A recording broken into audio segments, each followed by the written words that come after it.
আসসালামু আলাইকুম ওয়া রাহমাতুল্লাহি ওয়া বারাকাতুহু। তো সম্মানিত ভিউয়ার্স, রাষ্ট্রের যদি রাজস্ব কর আদায়ের প্রয়োজন হয় তাহলে রাষ্ট্র তার প্রাপ্য যে কর সেটা যে কোনো জায়গা থেকে যে কোনো ব্যক্তির কাছ থেকে নিতে পারবে। এটা রাষ্ট্রের অধিকার এবং জনগণেরও অধিকার। তবে উপরের ভিডিওটিতে যা দেখা যাচ্ছে সেটা কোনোভাবেই কাম্য নয়।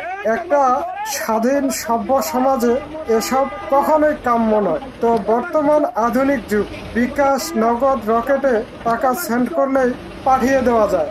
তো রাষ্ট্রের যদি কোথাও খাজনা মিসিং হয় তাহলে রাষ্ট্র চাইলেই সেই ব্যক্তির নামে মামলা দিতে পারে। তো এই যে বাস ট্রাক মালিক পক্ষের যদি এরকম প্রয়োজন হয়, রাষ্ট্র তাদের কাছ থেকে কর নিবে এবং কেউ যদি কর ফাঁকি দিতে চায় তাহলে সেই গাড়ির নাম্বারে বা মামলা হয়ে যায় এবং কর আদায়কারী প্রতিষ্ঠান বিকাশ এবং নগদের মাধ্যমে তাদের কর পেয়ে যায়। তবু যেন কোনো নাগরিকের উপরে এরকম ঝামেলা না হয়। এতে সরকার এবং নাগরিক উভয় বিতর্কিত হয়।